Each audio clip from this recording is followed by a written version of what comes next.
is a presentation of Main Street Media, your source for news, sports, and information on Main Street in Middle Tennessee.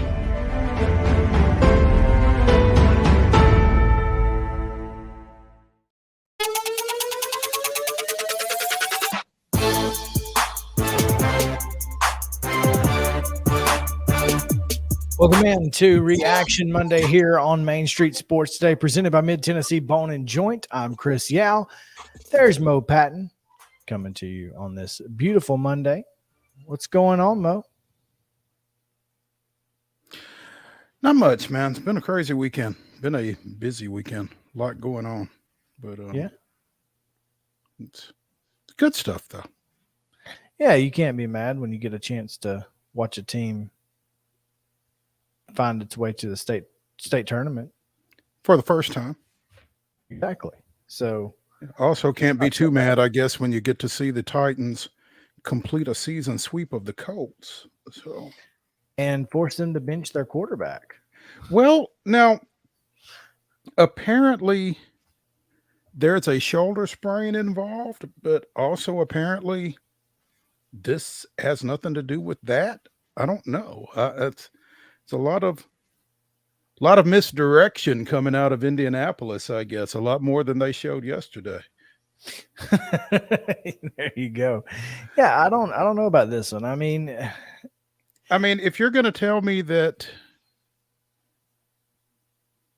Sam Ehlinger is better or gives you a better chance than a healthy Matt Ryan, then okay. But I wonder if they're not just saying, hey, we're not going to win the division. We're not going to the playoffs. We might as well get this guy ready for next year. I don't know how long Matt Ryan's contract is, or what do we always say? If you're going to lose young. That's it. That's what I was just about to say. So you're right. If you're going to do it this way, I guess. Nick Foles will back up Sam Ehlinger. And look, Super Bowl winner Nick Foles, by the way. So if that's how you want to define a quarterback, then I guess he is a Super Bowl winner. He caught a touchdown pass in a Super Bowl. That's right, Super Bowl reception having Nick Foles. So oh well. That's them. That's all on Frank Reich and Chris Ballard and Jim Irsay and those guys. Hey, y'all figure it out from 0-2 against the Titans. Yeah, my friend who is a Indianapolis fan, he just like, look, we just can't beat the Titans anymore. And look, the fact is that yes, they owned us. Welcome to our world. But they owned us with two of the best quarterbacks in NFL history. Mm-hmm. And as I mentioned this morning on the morning show with Justin, Ryan Tannehill is only 15-3 against the AFC South. Only 15-3, huh? 15-3. Say what you will about that guy. He manages to get it done. Especially against the division. If against no one else. Well, and those are the people that you most need to beat. That's right, because you gotta play them a bunch. You got to play them each twice a year, and those are the folks that you stack up against in the standings. I've not really looked at the standings, but I'm sure that they look pretty good for the Titans right about now. Yeah, that's kind of the thing, and we'll get into it a little bit deeper in the next segment. But Matt Ryan being benched for whatever reason is a big deal, because you kind of need the Colts to help you out if you're the Titans. You want them to also win some division games now that you've beaten them twice. It's like y'all want to win a couple too? That'd be great. Well, I don't know that you necessarily need them to. The Colts are 3-3-1, the Jags are 2-5, and the Texans are 1-4-1. Yeah. I mean, you some help would be nice, but like I said, I'm not sure how much you're going to need. Yeah, you're not wrong. Have you seen the point differentials for Jacksonville? 2-5 Jacksonville has outscored their opponents by 18 points on the year. 4-2 Tennessee has been outscored by 13 points. They must have blown somebody out pretty big. Either way, that's just insane. Yeah, that's crazy. Anyway, just wanted to get into some NFL talk, and we will first thing out of the gate in this first segment, because I do think that if we can get to get a little deeper into the Titans and what we saw yesterday, that'd be great. Mm-hmm. But before we do anything else, Mo, why don't we get to some results from the weekend and today's very limited schedule, and go ahead and give you today's rundown. This is the rundown. The Monday Rundown is brought to you by Zion Christian Academy. ZCA offers a faith-based, Christ-centered education in Murray County. Give them a call today at 931-388-5831 or visit zioneagles.org to schedule your appointment today. Zion Christian Academy. Prepare for college, equipped for purpose. In high school football action on Friday night, John Overton down to Antioch 46-0. Beach over Brentwood 27-6. It was Blackman 41, Cookville 21. Cane Ridge shut out Dixon County 41-0, while Centennial continued their winning ways. A 34-19 win over Laverne. It was Chattanooga Christian 69, Republic 0. Giles County fell to Cleveland 24-10, while Clarksville Academy down Columbia Academy 35-28 in a pretty good game. And Lipscomb Academy with a comeback win over CPA 43-21. Creekwood with a 49-6 win over Glencliff. Davidson Academy defeated Stratford 47-3. It was Donaldson Christian Academy 38, Franklin Grace 7. Eagleville with a 35-6 win over Collinwood. Riverdale Downs East Nashville 30-12. It was Nolansville staying undefeated, keeping Franklin winless 30-20. Franklin Road Academy with a 42-7 win over Battleground Academy. It was Lebanon 14, Gallatin 9.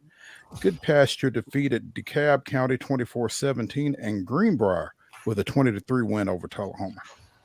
It was Hendersonville 35-14 over Rossview. Harpeth down Hickman County 48-13. Hit Mount Juliet, big win over Hillsborough 53-24. It was Lawrence County 49, Hillwood 14.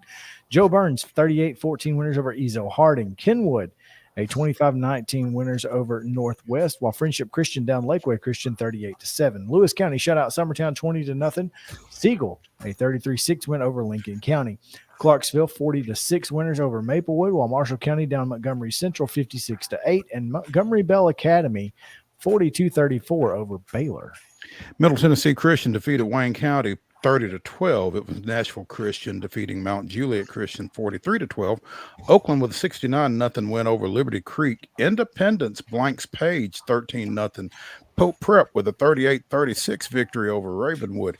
Richland downs East Hickman 41-28. Coffee County with a 35-14 win over Rockvale. Portland shut out by Springfield 40-0. Spring Hill shut out by Mount Pleasant 24-0. Green Hill with a 28-14 win over Station Camp, and at Stewart's Creek 56, Wilson Central 14. Summit win number 2 on the year with a big shutout victory over Shelbyville 48-0. It was Fairview 39-3 over Sycamore. Watertown down Livingston Academy 38-14, while Waverly took care of Cuban County 42-14.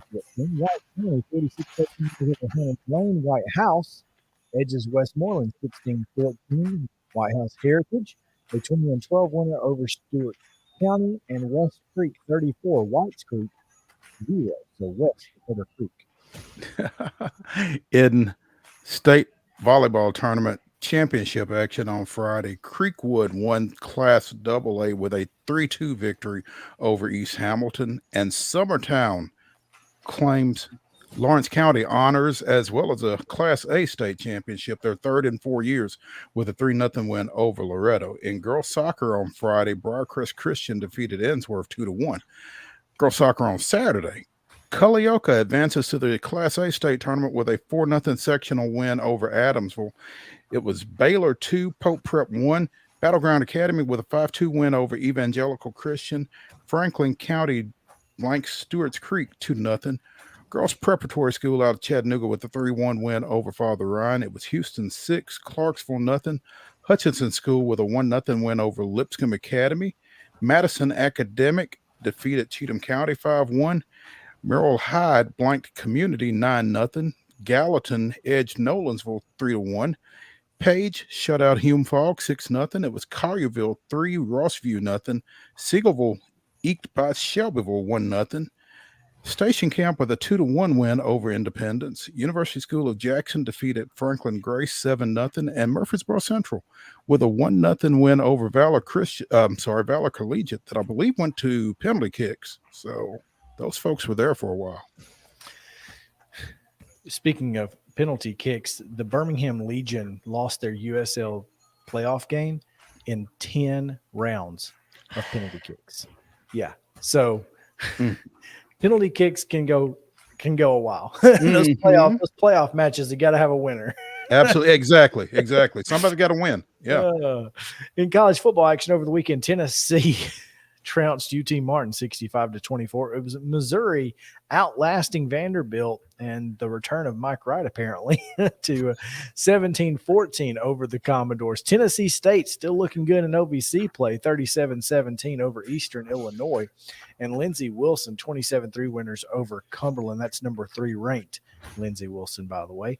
In Major League Baseball, NLCS action, the Phillies completed their NLCS win with wins over the Padres at 4-2, 10-6, and 4-3. In the ALCS, the Astros complete the sweep of the Yankees. Darn, I hate to hear it. With 5-0 win and a 6-5 win in Game 4. NBA action, the Grizzlies down the Rockets 129-122, and then fell in their third game in 4 days to the Dallas Mavericks 137-96. In NFL action, as we said, the Titans defeated the Colts. That was 19-10, the final score there, and the Predators fell to the Flyers 3-1. In Monday NBA action, the Grizzlies take on the visiting Brooklyn Nets at 7:00 on Bally Sports South. And in NFL Monday night action, Chicago is at New England. That's a 7:15 start on ESPN. And that is your rundown.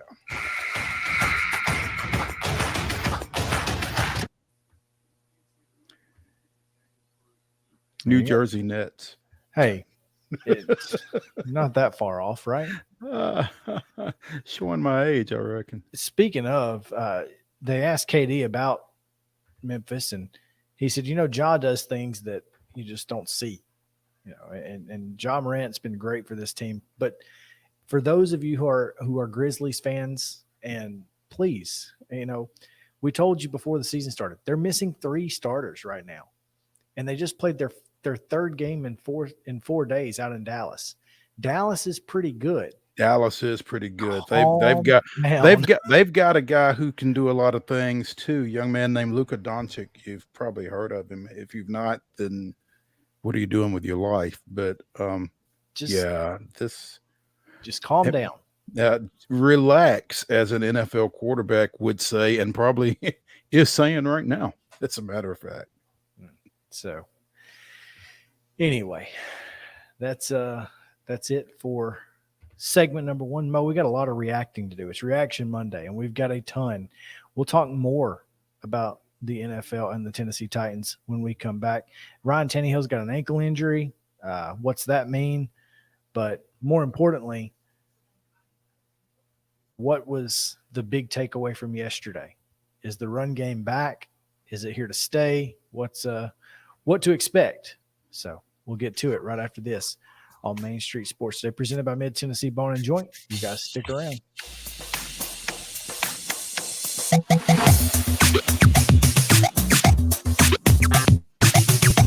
Mid-Tennessee Bone and Joint treats your orthopedic injuries and existing conditions. Our trained physicians will get you back in the game faster.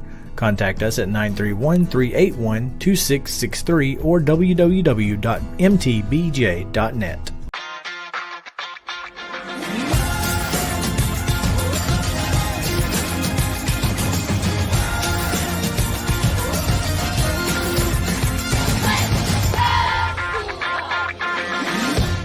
Hey folks, while we take a quick break from the show, I want to tell you about our friends over at Custom Stone Handlers in downtown Columbia.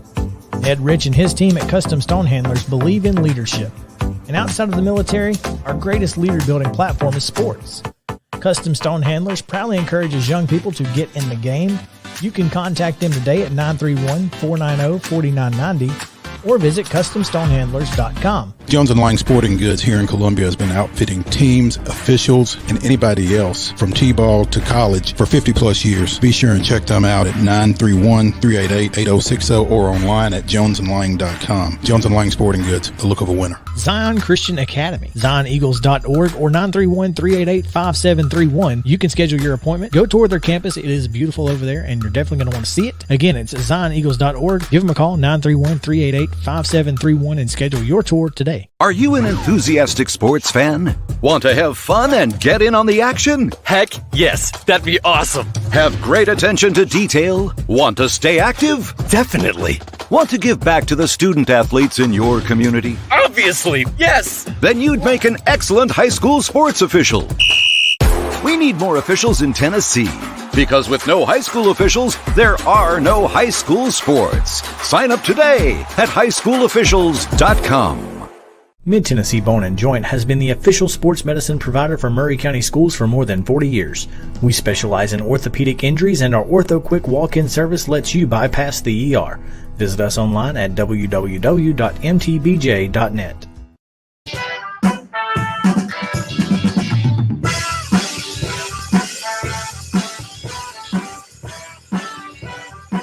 I'm just doing that dance because, Coach Cutcliffe did say that I could dance. So,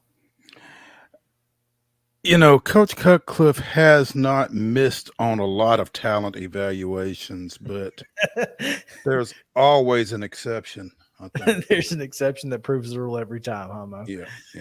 So. I would probably be that exception. There's no question. Oh man! So yesterday, were you at the game? I was at the game. Okay. Another. In fact, I've got two bylines on TitanInsider.com if you would like to check those out. Shameless plug. Been going on game day and writing some sidebars with Terry McCormick, so helping out a little bit. Well, one of your early season bylines, Mo, was about the flashes of potential for Kyle Phillips, and we've not seen him in a while because of an injury that he suffered early in the season.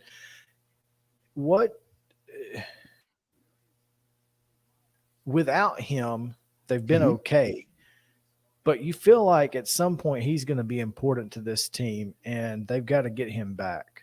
Well, he's going to be important in a couple of places, I think, once they get him back. I think he's got a shoulder injury right now that he's dealing with. I'm not sure how serious it is, but, you don't want to really admit necessarily that a fifth-round draft pick has got to be on the field for you. But, as thin as they are at receiver, I think you would really like to have him if possible. And, he was a pretty successful punt returner during his college days at UCLA, and I think you'd like to have him back there instead of Robert Woods if you could do that. I don't think Woods' assignment is to do much more than catch the ball at this point. Not that he can't return it, but I just don't think that you want to expose him too much because they only had 4 receivers up yesterday, and one of them was Mason Kinsey.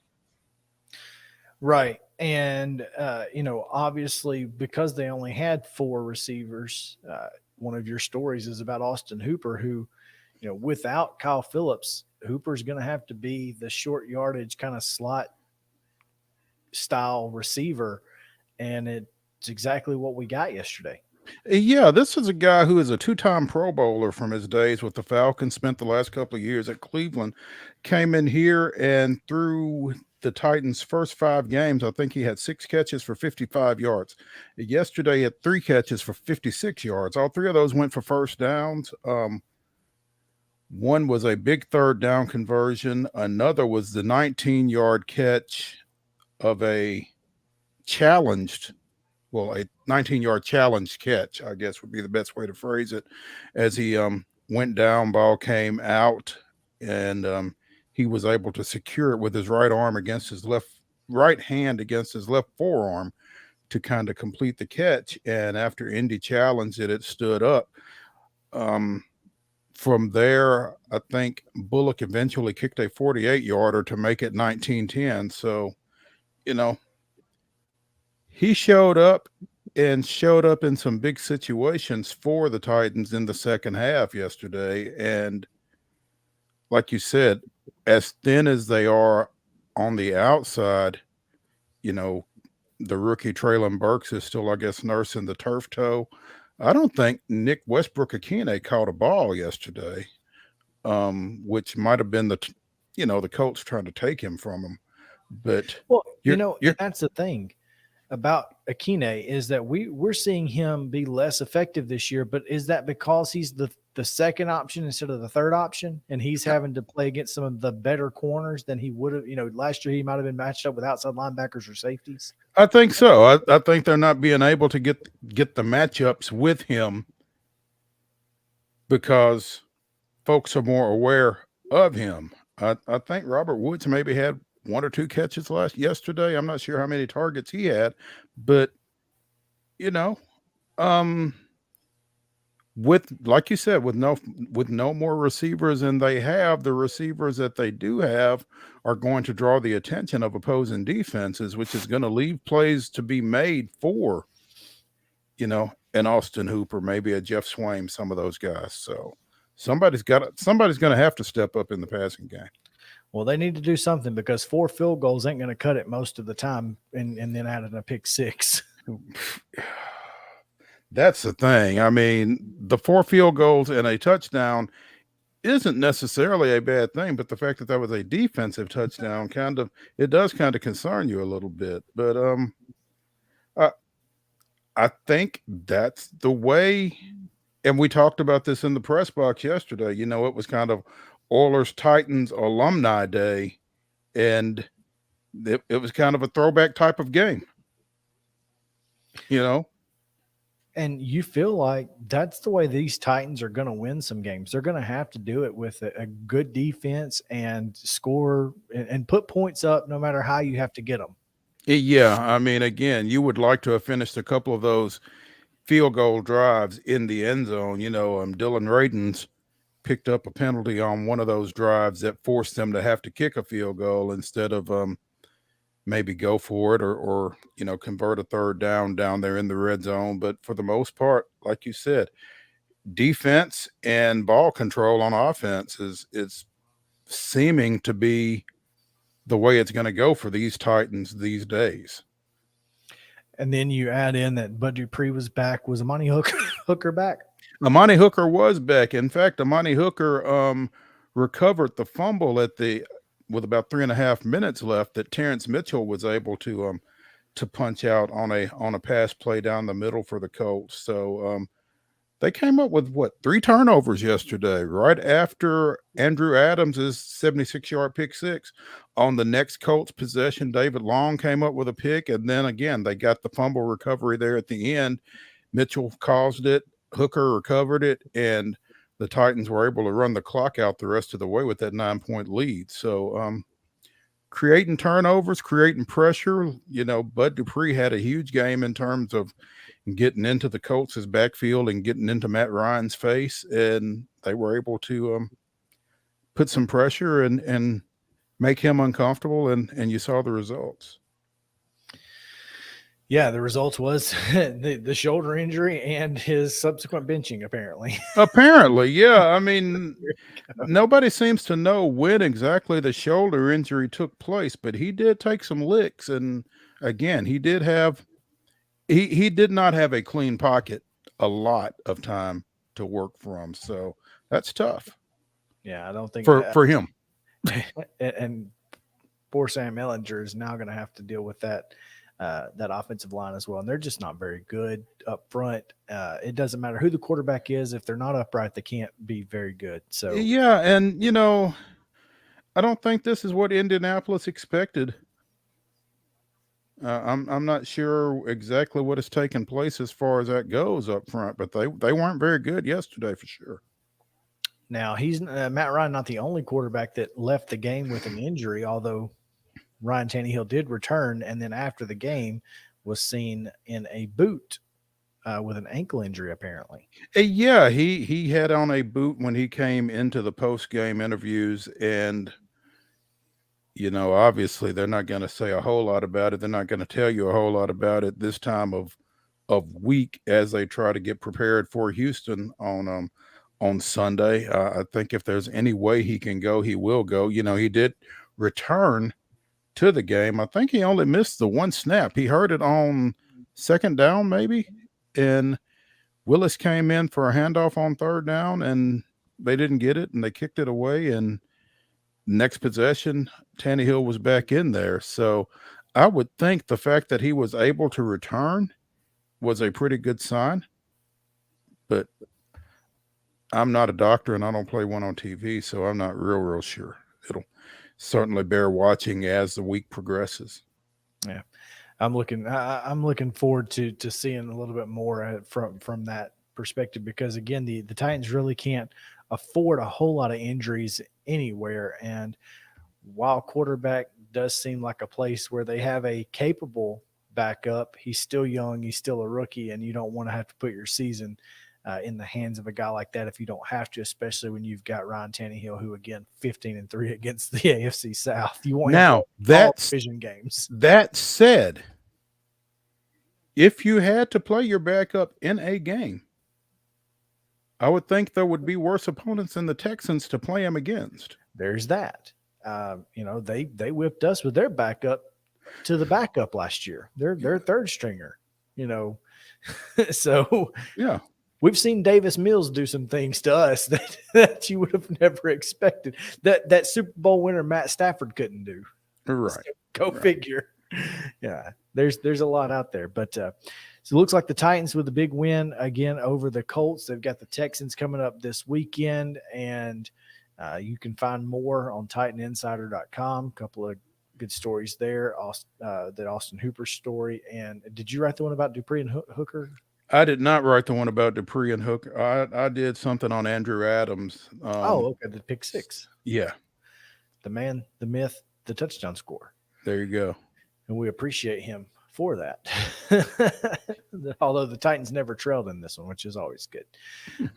Hey, they actually scored some points in the fourth quarter, first time all year. So there was another breakthrough. We'll take, even if they are 2 field goals. Randy Bullock looking mighty fine after that. Man, it's so hard to watch him be so consistent, and then just think back to would be 5-1 if not for his one miss. I tell you what, though, and I said this as the Giants were winning again yesterday. That loss to the Giants looks better and better every week. Every week. It's like not, that wasn't so bad. The fact that we should have won the game on the field goal just makes you go, okay, maybe we're not so bad after all. And again, third consecutive 100-yard rushing output from Derrick Henry. Feels like the running game might be back on a track. And, Ben Jones played a heck of a football game. You feel like this offensive line is built to run the football, and right now it looks like they're kind of getting into that groove. Yeah, it looked like Derrick Henry was one step away on a few occasions yesterday from really breaking a long one. So of course that kind of brought back has he lost a step, and I guess we're going to continue to deal with that until he does break one. But still, heck of a game for him yesterday. Yeah. With some of the franchise greats at running back in the house, Eddie George, Smash and Dash were on hand, and had to be a lot of fun for the present day Titans with the former Titans and Oilers looking on for that one. Absolutely. Hey, let's continue Reaction Monday with some reaction to the Southeastern Conference. How about that? We'll come back after a short break, talk about the SEC and what happened this weekend here on Main Street Sports Today, presented by Mid-Tennessee Bone and Joint. You guys stick around with us.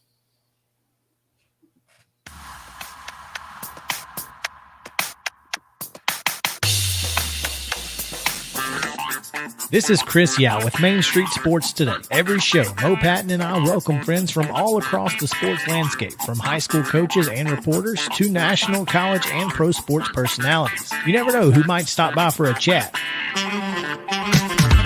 AP Tennessee sports editor, three-time Tennessee Sports Writer of the Year 2020 TSWA Hall of Famer. She covers the Titans, the Predators, the Grizzlies, college football, and hoops. Please make welcome Teresa Walker. Former University of Tennessee, former Team USA Olympian, ex-Cy Young Award winner, R.A. Dickey. R.A., did I miss anything? Man, that was sweet. Yeah, I need to listen to that before I go to bed every night. That was nice. Has 5 sports Emmys. That's not bad for the other guy in Wham, Ryan McGee. Other guy in Wham married the best looking girl, Bananarama, so other guy in Wham had a pretty good life. From preps to pros, we're taking on the sports topics you care about. Tune in across Main Street Media social platforms at 2 p.m. or on demand on your podcast distribution platform of choice.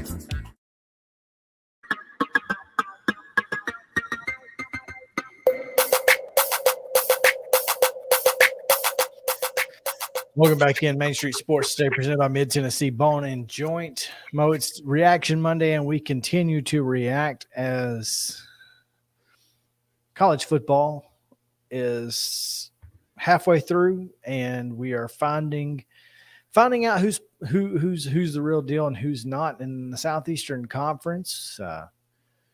Pretty solid weekend, if we're being honest. Most teams that you expected to win won, except for Ole Miss. Go down to Death Valley and gets outscored 42-3 after being up 20-3. Or 17-3. 17. Yeah. That was a tough one. And didn't A&M lose to South Carolina? A&M did lose to South Carolina, but at this point, I don't even know that that's that big of an upset. Go out to College Station and ask that question. Well, go to Columbia and say, was it an upset? And they'll tell you no. Well, we felt like we were going to win from the beginning. And yeah, I think there's $86 million reasons why folks in College Station think it was. I'm not saying. I'm just saying that based on this season, South Carolina beating Texas A&M is a mid beating a mid, and they're toss-ups. At this point, I mean, with what we've seen, that game appeared to me to be a lot less of an upset today as it did 3 weeks ago, maybe. Yeah. That being said, I mean, LSU, since that loss to Tennessee, has actually looked pretty darn good. Yeah, which prompted Brian Kelly to say in his post game that he knew, even as they were getting beat 40-13 at home by Tennessee, that they weren't as far away as they looked in that game. And I mean, I guess it's tough to argue with him, but I don't know that he said that after the Tennessee game.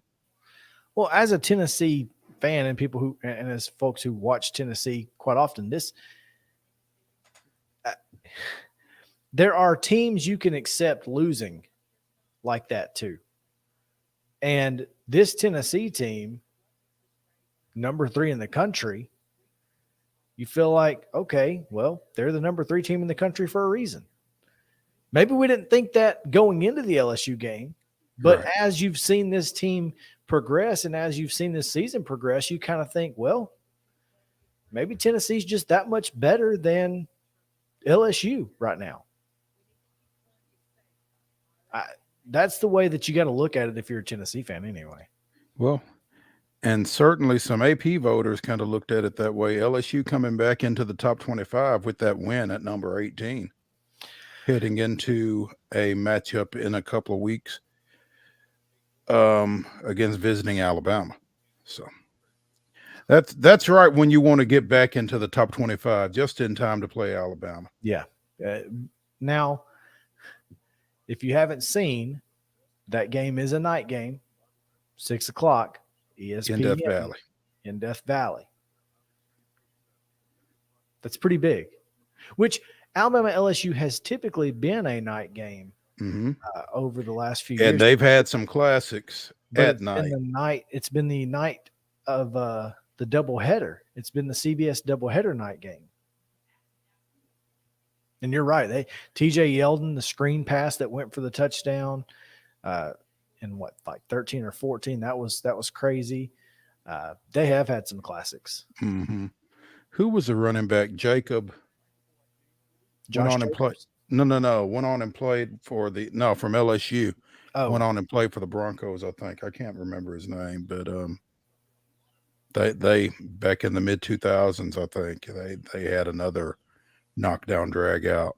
I mean, I can remember when LSU Auburn and LSU Alabama was going to determine the West, and it still could. Now that LSU has beaten Ole Miss. Yeah, I think LSU kind of controls their own destiny at this point. Isn't that crazy? Yeah. Who saw that come? Of course, they are right now first in the SEC West technically, even with that loss to Tennessee. Go figure. Of course, they've got. I mean, that's their only conference loss. In fact, both Alabama and LSU are tied at the top of the SEC West with 4-1 records, and the one for both is Tennessee. The winner of this game, especially especially LSU, because you think Arkansas, that's certainly a game that you feel like you should win, and then Texas A&M, the way that they've played this year, LSU could very easily find itself in Atlanta. How crazy is that to think? Well, I mean, at this point, again, they control their own destiny along those lines. Ole Miss is 3-1, and they've lost to LSU. They still got to play Alabama. It's almost as if LSU has the inside track to Atlanta out of the West at this point. Yeah, LSU and Alabama both, because Alabama's still got to play Ole Miss, which could certainly throw some wrenches into things. But my goodness, what who would have thought at the beginning of this season that if the SEC had two undefeated teams, they'd both come out of the East? Nobody. I mean, I knew that Tennessee was going to be undefeated going into Alabama, but I certainly didn't expect them to win that game until I took my shirt off on live television. But you mentioned that, yeah. I mean, that's a huge win for LSU. Congrats to the Bayou Bengals, man. Didn't see that coming. And Texas A&M just continues, as you mentioned, to reel. They are to baffle now. And how about Beamer? I mean, Shane Beamer over here is sitting there saying, "Hey, we've beaten Kentucky, we've beaten Texas A&M. We might be 2-2 in the conference. We're 5-2 overall. We're not bad. They're not bad.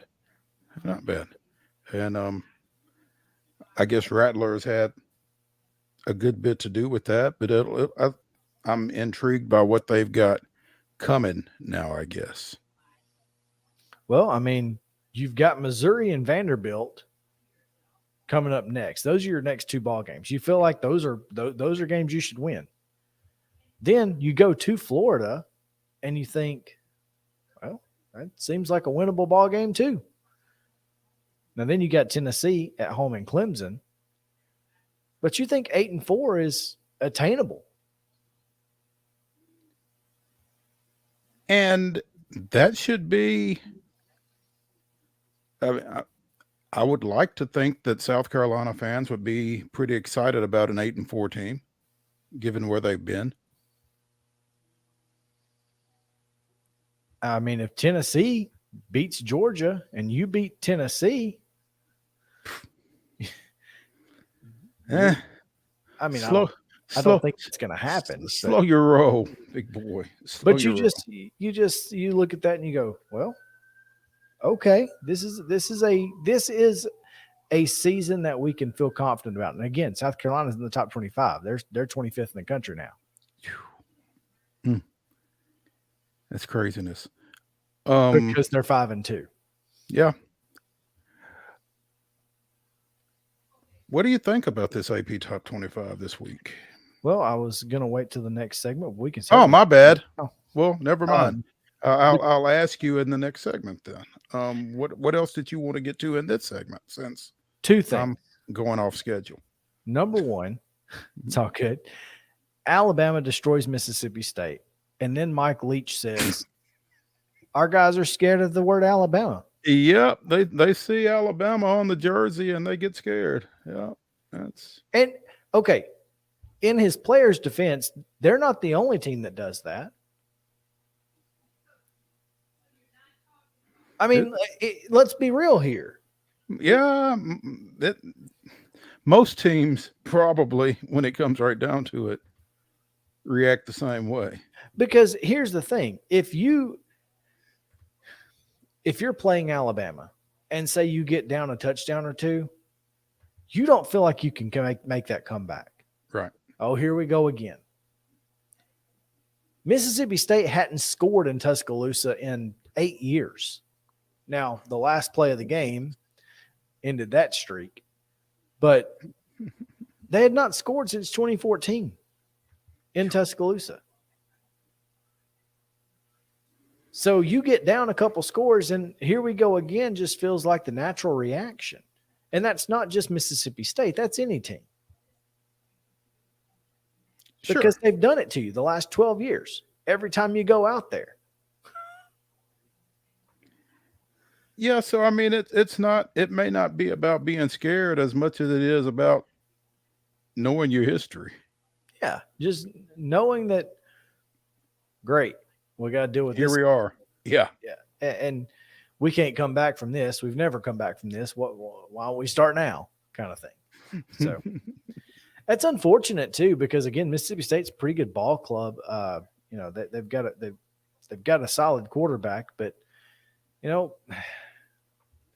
Tennessee put up 52 points and people started freaking out about Alabama's defense, not realizing that Tennessee's the best offense in the country. People are having a tough time believing that about Tennessee, and people are having a tough time believing in Tennessee, it feels like, as you read social media and that kind of thing. You know who's not having a hard time believing it? Who's that? Mr. Simpson and his UT Martin War. Oh, good Lord. They're not having a tough time believing that Tennessee's the best offense in the country. No, I don't guess they are. That was kind of tough. And, I watched most of that game because we've got a local kid, Nante Davis, who plays in the defensive line for UT Martin. And so I wanted to see how he held up in that ball game. And he did have to be helped off the field at one point. I'm not sure exactly what the injury was, but he, responded to a tweet and said he was fine. So that's good to know. But I don't know. If you're a UT fan, are you concerned that you gave up 24 to UT Martin? No, because you gave it up in the deep second half when your already depleted secondary was playing third stringers. Okay. I mean, a walk-on got a pick, though, in the first half. I don't think that kid's going to be a walk-on much longer, by the way. And not given the secondary situation that we continue to discuss. Not just that, but he had a pretty good game against Alabama and had the pick against UT Martin. Seems like he's certainly playing his way toward a scholarship anyway. You'd like to think so. So there's that. But no, I don't think. I think you just say, well, we were up 52-7, and who cares after that point?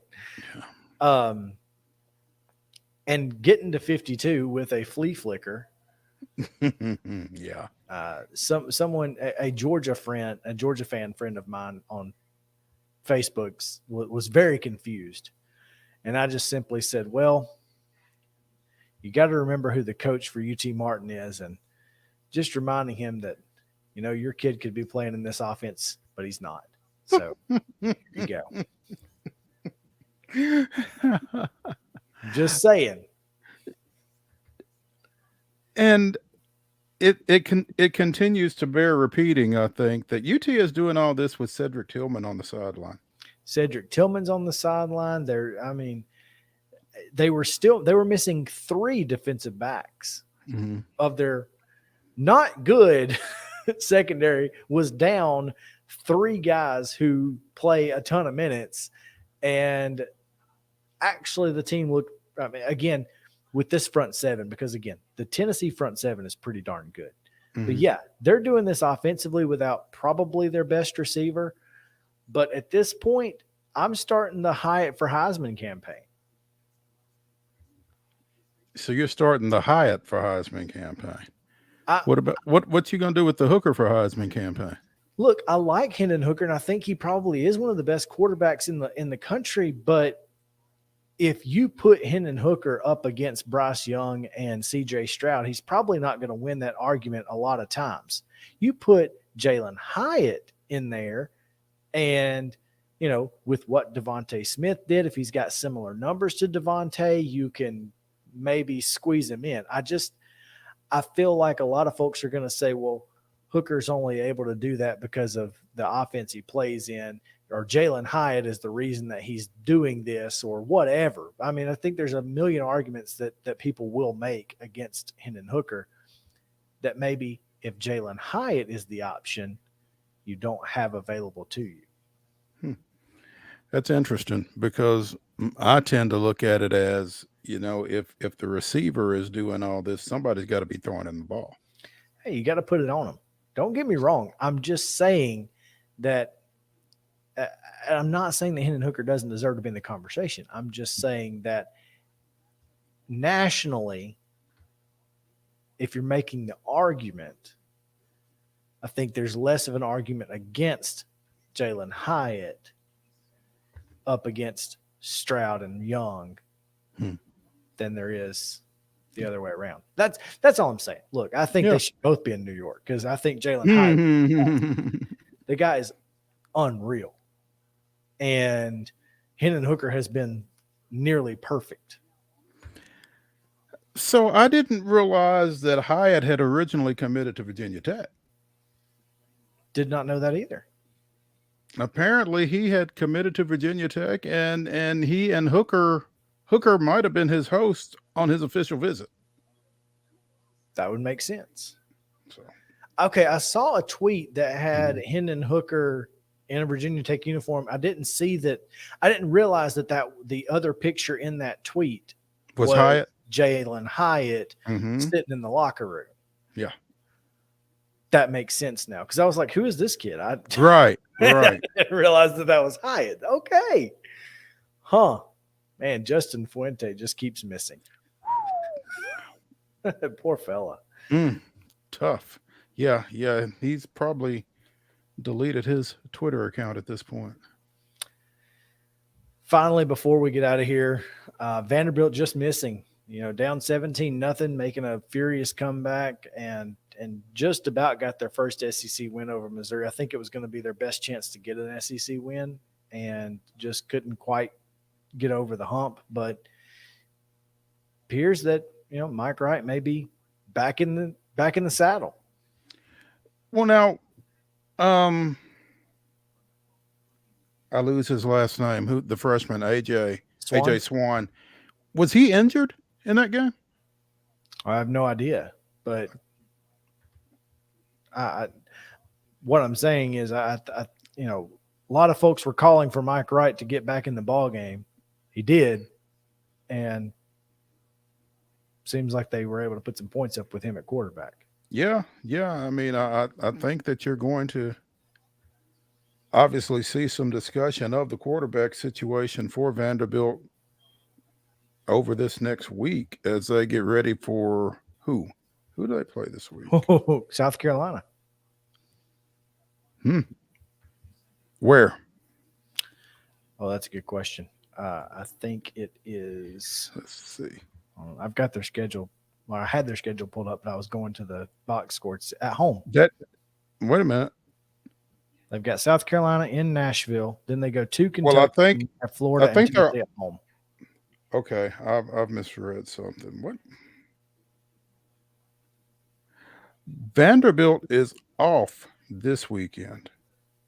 This coming weekend, the 29th. That game must be the 5th. Yeah. Yeah, it is. Yeah, that game is the 5th. Vanderbilt is off this weekend. Oh, great. So you got 2 weeks to dissect the Vanderbilt quarterback situation. Even better. There are some folks in the next time slot in Nashville radio that will certainly be doing that too. That very thing. Absolutely. there are some folks who will be talking a lot about the Mike Wright, AJ Swan situation. AJ Swan left in the second half, hit Mike Wright, had an 80-yard touchdown to Gamarian Carter. And then I don't know how they scored their last touchdown. Mm-hmm. But yeah, it was injury prompted, apparently. Well, so Mike Wright staying in may not be injury. It may not be for injury. Look, there's a situation right now, a quarterback situation, because you have a guy like Mike Wright who has given you an extra option. He gives you the legs in the run game from the quarterback position. AJ Swan, more of a pocket presence passer who's been really good for you. Both of them have shown flashes of just being really, really solid. And I think if you're Vanderbilt, you just got to make a decision. If you're Clark Lee, you can't just leave this controversy up, right? Well, I mean, if it is a controversy, but I will tell you this. There is a history of Vanderbilt coaches not being able to handle quarterbacks. Well, and Clark Lee being a defensive guy, that probably doesn't bode well for that history. As was the last guy. So you kind of feel like. Now, I will say this. I think Clark Lee has better options at his disposal at quarterback than Derek Mason did. And so it may be a little bit tougher decision, but at the same time, I think that, maybe guys with a defensive background just have a tough time managing quarterbacks. I don't know. Well, and here's the thing. Mike Wright Jr., AJ Swan freshman. How much does that play into the decision? I think lose young, right? Well, if you're going to lose young, but if there's an exception to that rule, Vanderbilt might be it. Because if you're going to, maybe just conceding wins isn't someplace that Vanderbilt can be.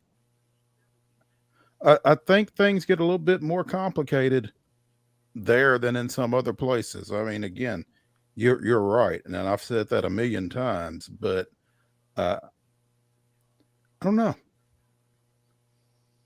You've had success with Mike Wright. I'm not sure what it is that the coaching staff there did not see that made them decide that, or what they did see that made them decide AJ Swan was the direction to go in to start with.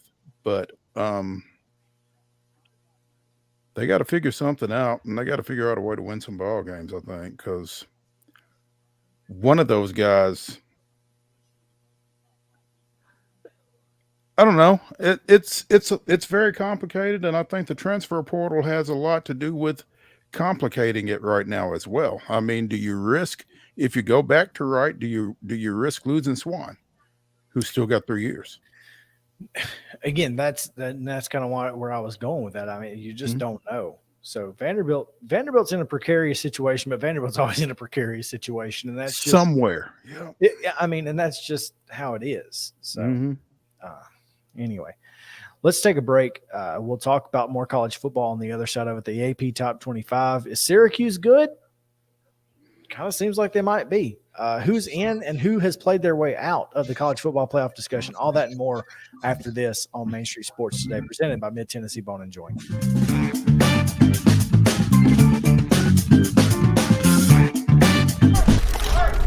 So, I got a DUI. Mom, Dad. Why didn't you just call someone for a ride? I wasn't thinking ahead. I didn't think I was gonna get caught. Yeah, my best friend Tim. Still coming to my bachelor party next month? This DUI cost me 10 grand. So, no.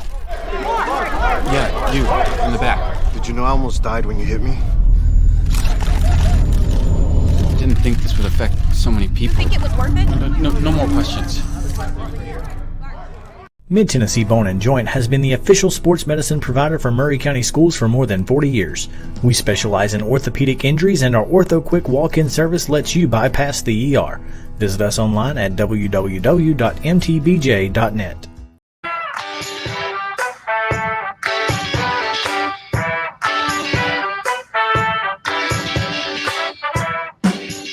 We'll make in Main Street Sports Today, presented by Mid-Tennessee Bone and Joint.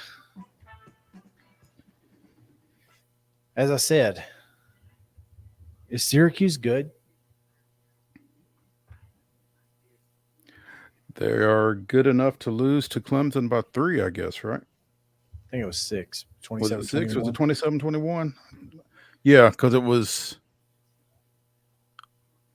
But the final touchdown for Clemson was aided by a iffy personal foul call that extended a drive. And Clemson had to score 17 points in the fourth quarter to win the game. But they did. Yes. But Syracuse was a big reason that they were down 17 or 21 to 10. Mm-hmm. Now, Clemson certainly didn't help. They put the ball on the ground quite a bit. I think 3 times. And I think that's a problem for Clemson. But I'm going to be honest with you. I didn't think Syracuse was really all that good. I mean, I watched almost the entire Purdue game and thought Purdue should win this game, and they should have won the game. I mean, that last 2 minutes of the game was the most insane 2 minutes of a college football game I'd ever seen. But they actually look like they're a potentially top 15, top 20 team. I've not seen Syracuse. I don't know. It sounds like Dino Babers has done a great job of, maybe elevating the talent over there and maybe doing something Eric with Schrader's their quarterback. The former Mississippi State kid. Yeah. This is at least his second year there. I know he was there last year. I don't think he was very good last year. So I'm a little surprised that we're having this discussion about Syracuse, actually. But that game was at Clemson Saturday, right? It was, because they met at the Paul afterwards. Say what? They met at the Paul afterwards. So the students always go to the middle of the field. And oddly enough, nobody got punched.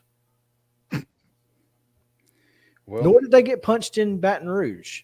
But it's a good thing, because I'm sure that Kirk Herbstreit would have found fault with the kids that did get punched there as well.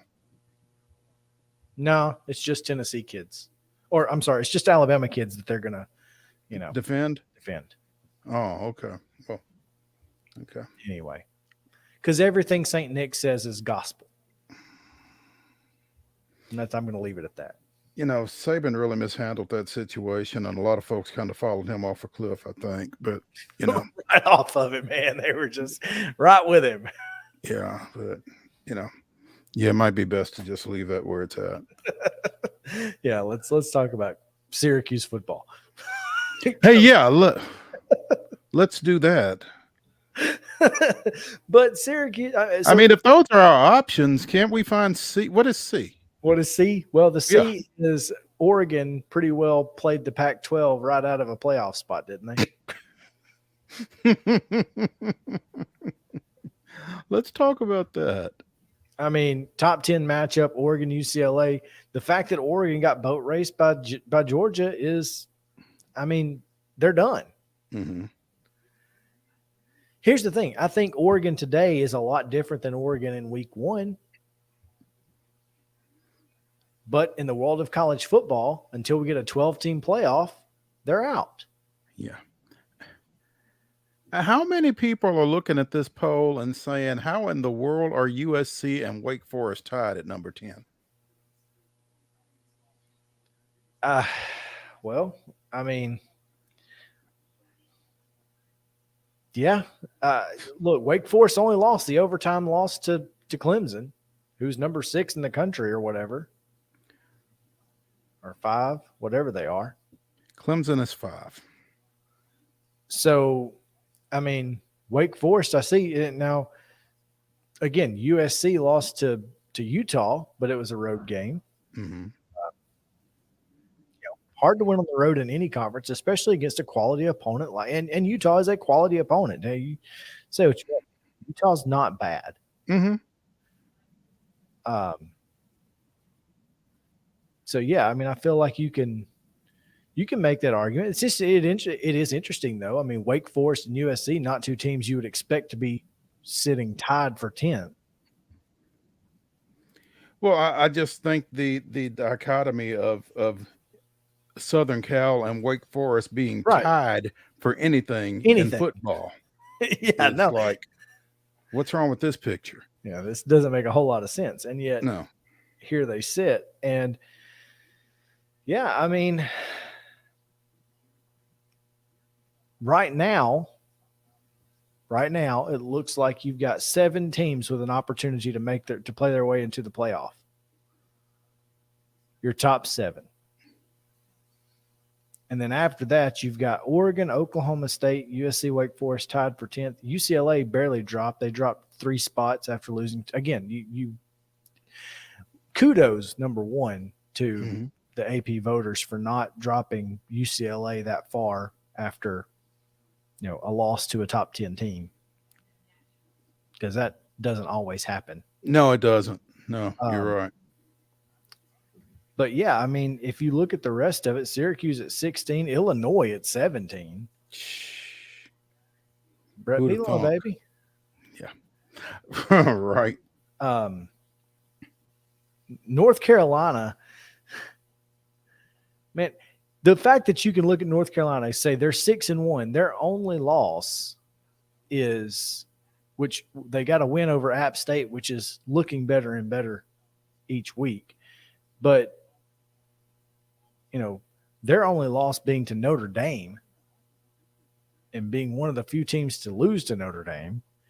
It's like, man, this just seems weird.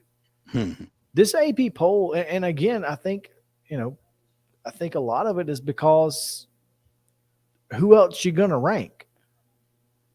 You know what I mean? It might be one of those deals, and as a former AP top 25 voter for women's basketball, sometimes you run into a situation where there aren't 25 good teams.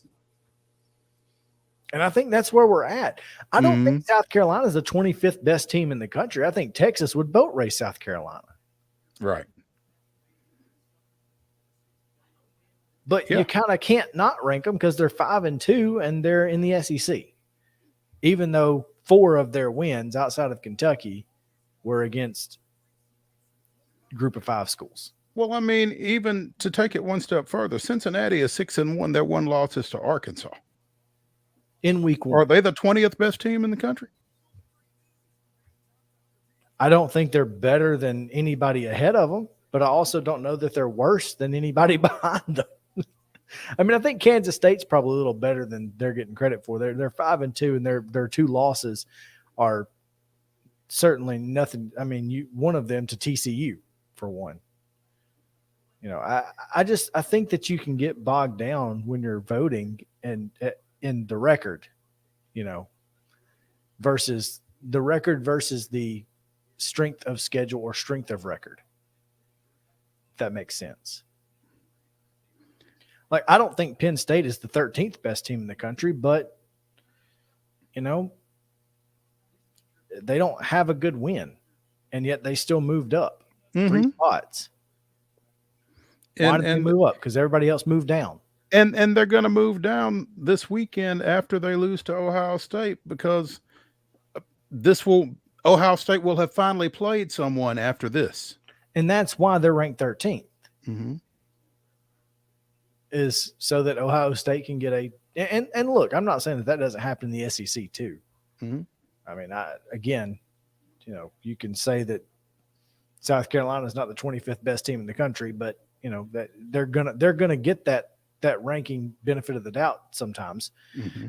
That's just how these rankings work. So I don't know. I mean, I look at this and you say, how is Ole Miss still ranked ahead of LSU? Well, because one of them's got 1 loss and the other one's got 2 losses. Well, that doesn't make sense. LSU just absolutely ran them out of the building.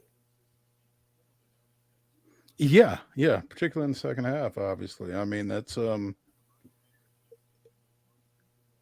but there you go, as you said, getting bogged down in records. I mean, sometimes head-to-head doesn't mean nearly as much as I feel like it should. I would think so. Kentucky stayed put at 19, by the way, after being off. So once again, good for the voters for not moving them up or down. They didn't do anything.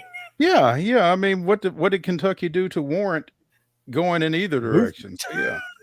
Absolutely nothing. So I leave them mean, alone. We get the first college football rankings next week, ahead of Tennessee, Georgia. Mm-hmm. What are they going to be? If Tennessee beats Kentucky, let's just say that happens. If Tennessee beats Kentucky, and everything is equal. Georgia's 8-0, Ohio State's 8-0. I think Georgia's off this week. Georgia plays at Jacksonville this week. Oh, that's right. Yeah. Okay. So I mean, Alabama's 8-1, et cetera, et cetera. I think if they all win, and the only one that I would, well, no, never mind. I guess Alabama, LSU, but that's not this week. That's next week. Right. So if the 4 highest ranked teams that are playing this weekend all win, Georgia over Florida, Ohio State at Penn State, Tennessee, Kentucky, and Michigan State, I would expect the top 6 to be what the top 6 is in this week's top 25, to be honest. You don't think they'd put Clemson in just to keep it from having 2 Big Ten teams? I said the top 6. I'm sorry. Do you think Clemson would be in the 4 spot instead of the 5 spot just to keep from having 2 Big Ten teams? Be hard to do that. I think it would, because I think, again, Clemson's undefeated, but you also have both of these 2 teams are going to play each other, Georgia, Tennessee, Ohio State, Michigan. All these teams, that's going to work itself out. Clemson, you just went out and you're in. Yeah. You feel like. Because all that other shakes out. And I think it'll be interesting to see where Georgia and Tennessee are going into that game in 2 weeks. 1-3 probably, you think? Yeah, I think so. Man, I think the bigger question may be what happens behind the top 4. Where do they put TCU? It's TCU ahead 7. of Alabama? Are they the first 2 out or no?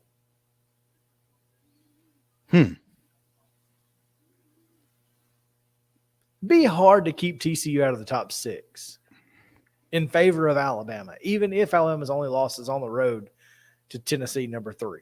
Mm-hmm. But I don't about the best 6 teams or the best 4 teams.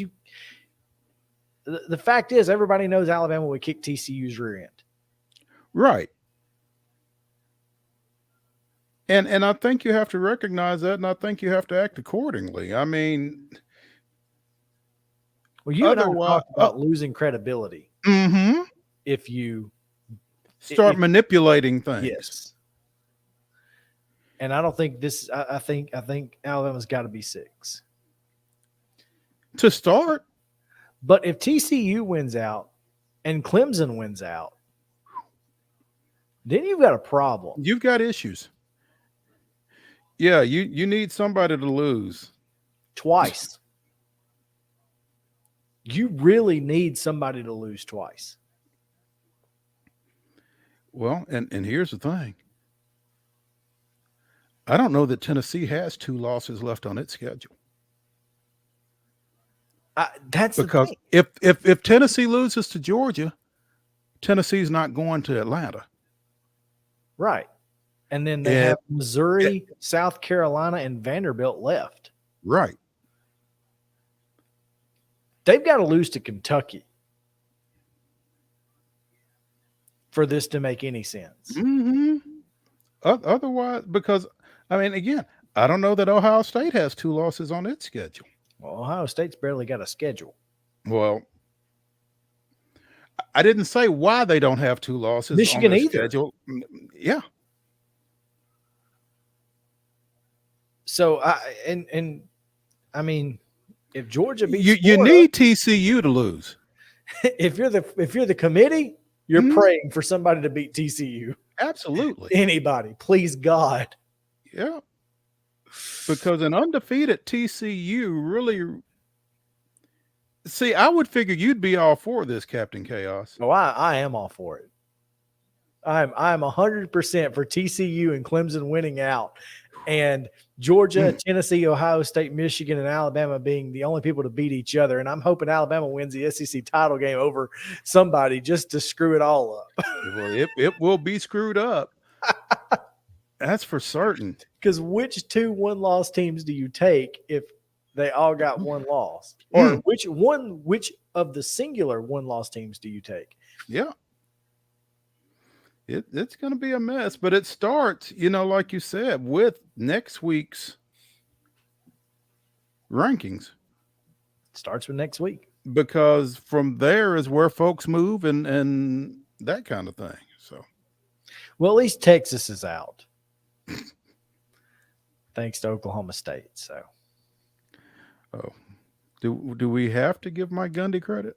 Yeah. Hey, they won the game. And there you go. And Steve Sarkisian didn't sing the Eyes of Texas after the game and got called out for it. I bet he did. Wow, that's pretty big. I feel like if you're a competitive guy, if you're that look, and I feel like Steve Sarkisian is very competitive. I think competitive people have a problem doing things after a loss that you know, like singing the alma mater. There's a lot of folks out there who will walk off the field and not do that crap because we just lost. You want me to sing? Yeah, I get it.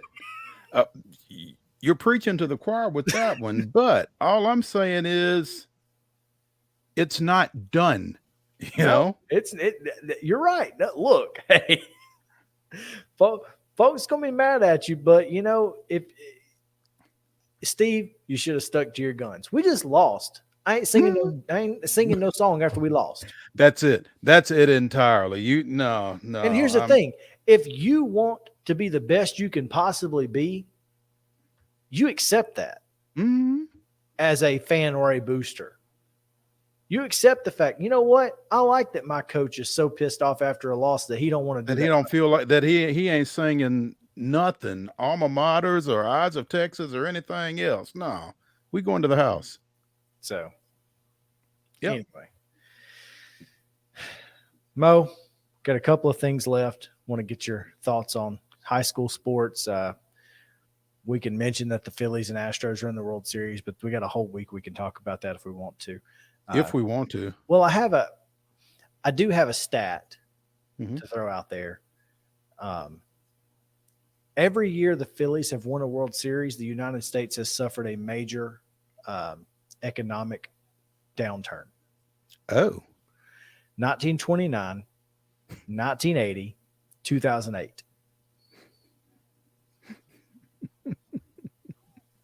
So I'd just like to throw that out there. Go Astros. I'm not. There we go. Yeah.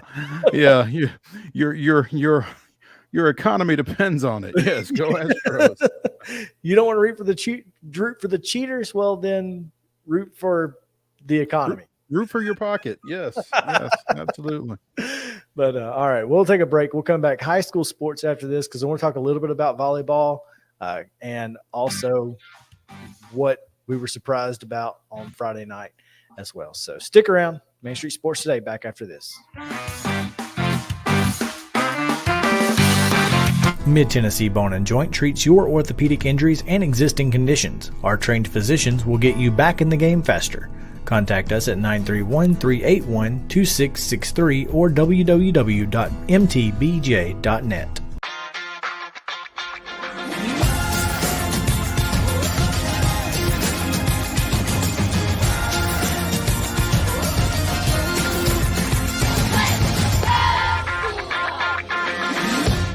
Hey folks, while we take a quick break from the show, I want to tell you about our friends over at Custom Stone Handlers in downtown Columbia.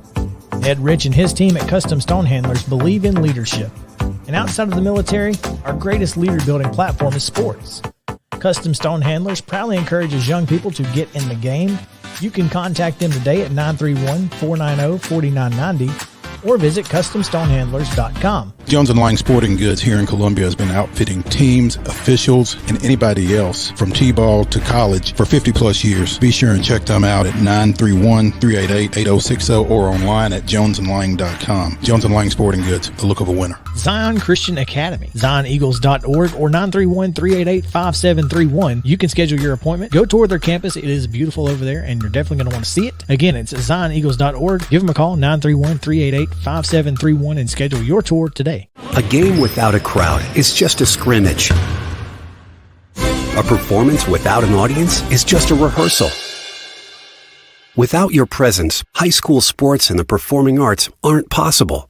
Ensure that these essential extracurricular activities continue to enrich the lives of students in Tennessee. Purchase a ticket to your local high school's game or performance. This message presented by the TSSAA. Mid-Tennessee Bone and Joint has been the official sports medicine provider for Murray County Schools for more than 40 years. We specialize in orthopedic injuries, and our Ortho Quick walk-in service lets you bypass the ER. Visit us online at www.mtbj.net.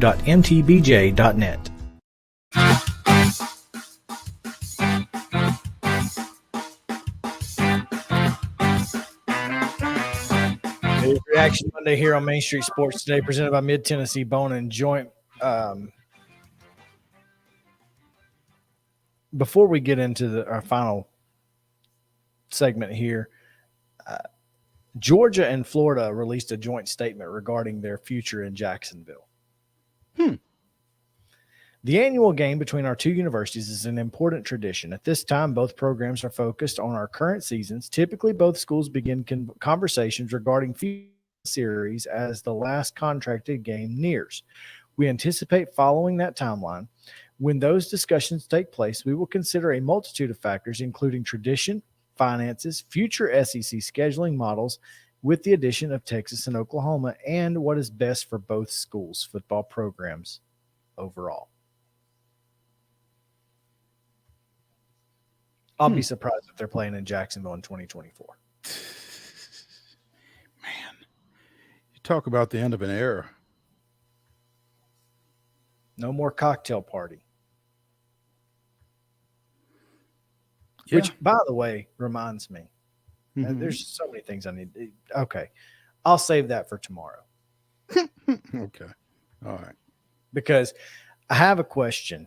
You and I watched Summertown defeat Loretto in the state championship game match. We did. On Friday. There's a story, mainstreetmurray.com, mainstreetpreps.com, photo gallery. Go check it out. But that was the 6th time those two teams had played. Correct?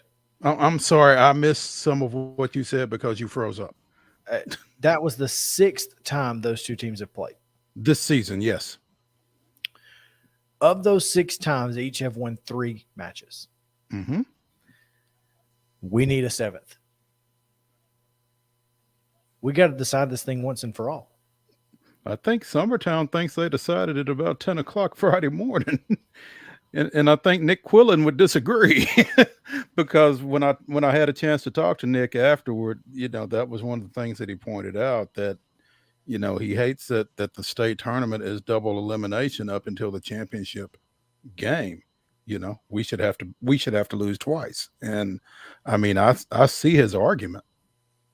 They went undefeated into the championship game. They defeated Summertown in basically the winners bracket finals on Thursday. In a true double elimination tournament, Summertown should have had to beat Loretto twice. So he would agree with what you're saying. I think so. I think we take both trophies, put them in a gym, and let's decide this thing. And I think, and here's the thing, I certainly think Loretto would accept if they were beaten again. It would probably be a little bit easier to accept under those terms. Because, I get his, I wouldn't even say argument. I get his point. We're sitting there unbeaten. We only lost once. Summertown only lost once. How does... And we beat each other one time each in... Here's what's crazy. They each won at the other's gym during the regular season. And Loretto won the district tournament in Summertown's gym, right? No, Summertown won the district tournament. Okay. Actually. Loretto won the region. But it was somewhere else. Yeah, it was out west. It was over in Jackson, I think. So I'm just saying, you got 3 wins apiece. Mm-hmm. You both went 1-1 against each other in the state tournament. Yeah. I understand it ain't how many you win, it's win, but both of those cases, I mean, best of 7. Makes sense. Bring the trophies to a central location. I don't care where it's at. Well, there's only one central location between Loretto and Summertown. We'll play it in Lawrenceburg. And it may or may not be available. The folks at Lawrenceburg might just say, no, y'all both get out of here. We're good. Yeah. But I mean, that's all I'm saying is I feel like we need a 7th match. Well, I mean, you got Nick and Andrea's numbers. let's make it happen. Give them a call. Set it up. Yeah, Andrea's going to be like, no, Chris, sorry. Mm-hmm. Yeah. We're busy. We're done. We put the uniform. We put the uniforms away. Sorry. Yeah. No. We're training for tennis now. Sorry. Yeah. Oh man. Well, anyway, fantastic match. And look, we saw a couple of years ago Loretto beat Summertown for the state basketball title, and if we were gonna insist that trophies be brought to a central location for a game, I think there's some Summertown basketball players from 2020 who would ask that we do that again. Yes, absolutely, because they had won every game that year until the state finals. Yeah. All of them. So yeah, a few of them are. Hold up, wait a minute. If we're doing this, let's do it. Mm-hmm. Yeah. But yeah, it was a great match. And Summertown, all 3 of their wins in that series were all 3-0. So if Loretto won a set, they were going to win the match. They were going to win the whole thing. Yeah. What about that game too, going 32-30? 32-30, man. And that's what I talked to.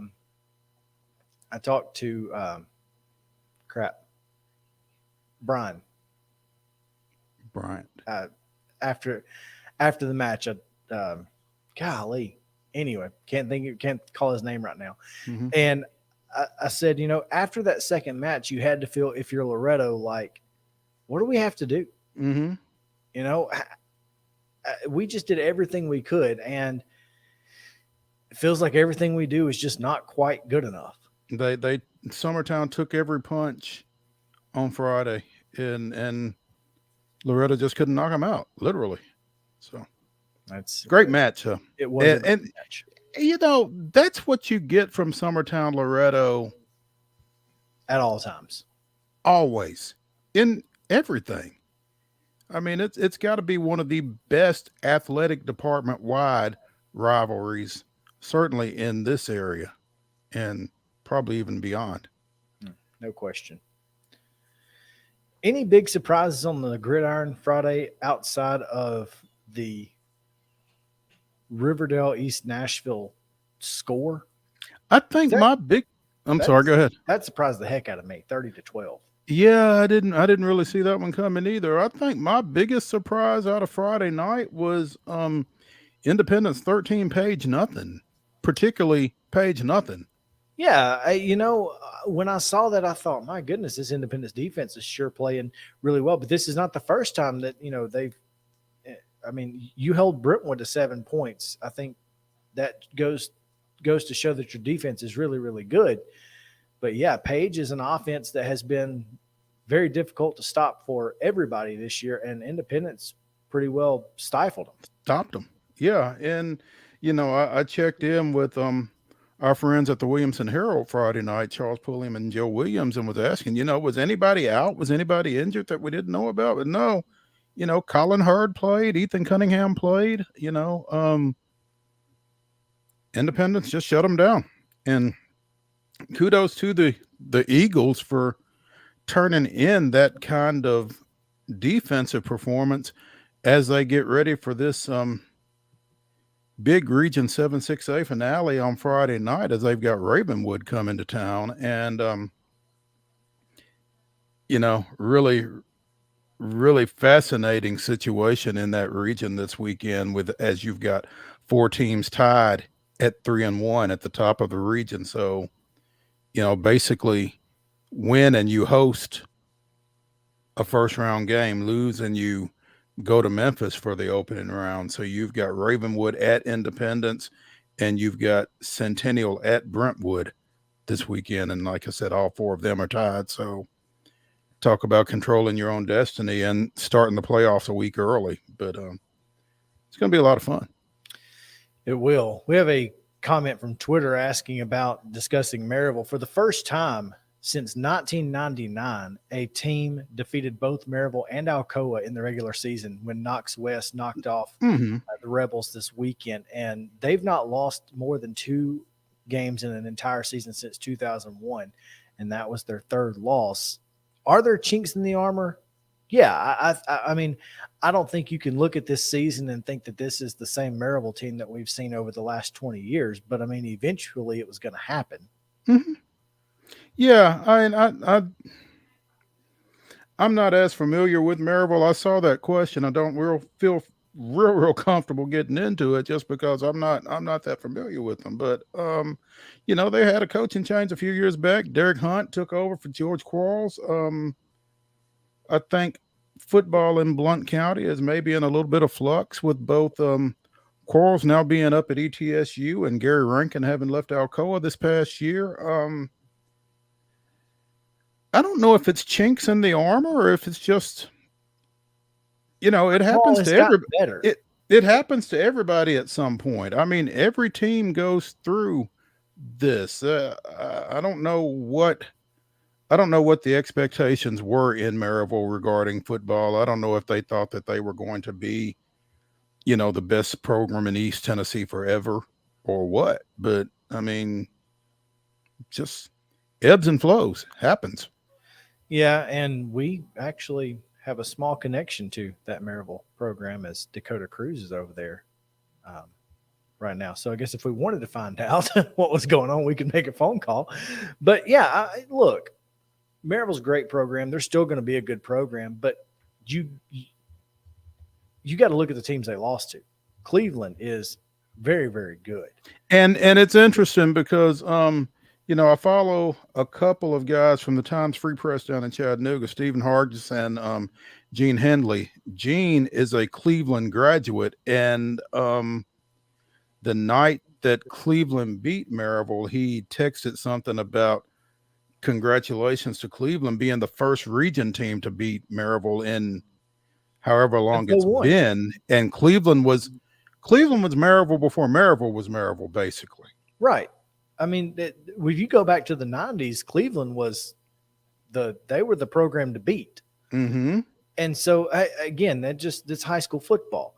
Knox West is a really good football team, probably going to run away with 5A if I had a guess. And the fact is that, East Tennessee football as a whole is pretty good and has gotten better over the last few years. So, not everybody is transferring into the powerhouses because you can bring the powerhouse to you. Powell last year. Just look at them. Look at Knox West. Look at Knox Central from a couple of years ago when they won 2 straight state championships. Football's just getting better in East Tennessee, and you don't have to be at Maryville to win a state championship. Is my point. And I think that's a fair point. And as a result of that, folks aren't necessarily finding their way to Maryville or to Alcoa the way they were. So, but again, I don't know that it's a chinks in the armor kind of thing. I think it might just kind of be a spreading of the talent. Yeah, absolutely. I know we're over time, but who's going to stop us?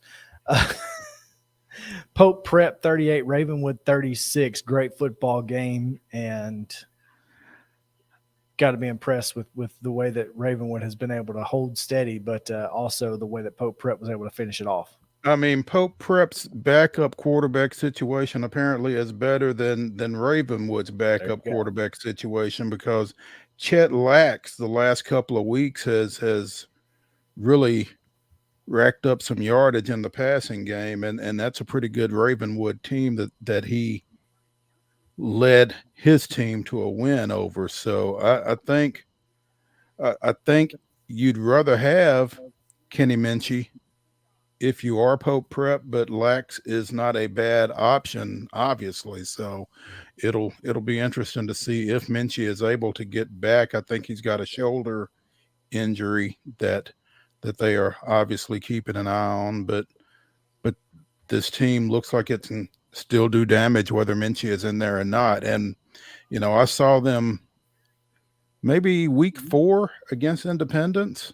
In fact, that might be the week that Minchie got banged up, but they've got some receivers, man, that if you can get the ball close to them, they can do damage. The Maylander kid, Josh Maylander, is the transfer from California who I think he scored on 2 pick sixes and almost a third, but receiver is where his bread is buttered, I think. And he's a playmaker. I think Quinn Cook, is that the name? That's another kid. I think they've got 3 really good receivers, and then a junior running back, Elijah Robb, who really, if you get too focused on their passing game, can hurt you as well. So, this Pope Prep team can do some damage, I think, regardless of who the quarterback is. Again, probably better with Minchie, obviously, but Lax isn't bad either. Absolutely. Well, we'll get into more high school football throughout the week because it is my favorite time of year, Mo, if then. So I don't know how much. There's not a lot. There's not a lot of if-thens going on. I think a lot of stuff is really cut and dried pretty much. So it's just going to be a matter of watching it play out. But I'm really sad. I'm not going to lie. Because there aren't a lot of if-thens to deal with. Well, I will tell you this. You're going to be at one if-then game Friday night, because if Richland beats Loretto, then Richland will host an opening round game. And if Loretto beats Richland, then Loretto will host an opening round game. So that's correct. Yeah. And you're trying to avoid a trip to Riverside or Hohenwald if you're either one of those teams. So absolutely. Yeah. avoid those trips as long as possible. Yeah. So there you go. But we'll be back tomorrow, 2:00. We'll have at 3:00. We'll have Chip Walters. He'll join us as he comes back from his trip to Orange Beach / Perdido Key, Florida. And we'll get an idea of what's going to happen this weekend at MTSU. And we'll talk about what's the poll this week. for the glass house. So, well, I can tell you, if you want to save it for tomorrow, that's fine. But I know what the poll is because it's out. Well, we're gonna get into that. We might get some responses from you and Chip as well. Okay. But looking forward to it. Chip Walters tomorrow as well. We've got a lot more that we can get into. Plenty of reactions, plenty of talking about college football. There will be plenty. Also, game day headed to Jackson State. How big is that? Pretty darn big. We'll talk about it as well. So come back tomorrow, 2:00 right here. Main Street Sports Today, presented by Mid-Tennessee Bone and Joint. Follow us on Twitter. Watch us on Roku, YouTube, Facebook, Twitter, Twitch, Apple, whatever, and wherever your podcasts are received. However you listen to podcasts, you can find us there as well. Just search Main Street Sports Today. For Justin Kulik back in the studio, Mo Patton in Franklin, I'm in Columbia, Chris Yao. Y'all have a great day.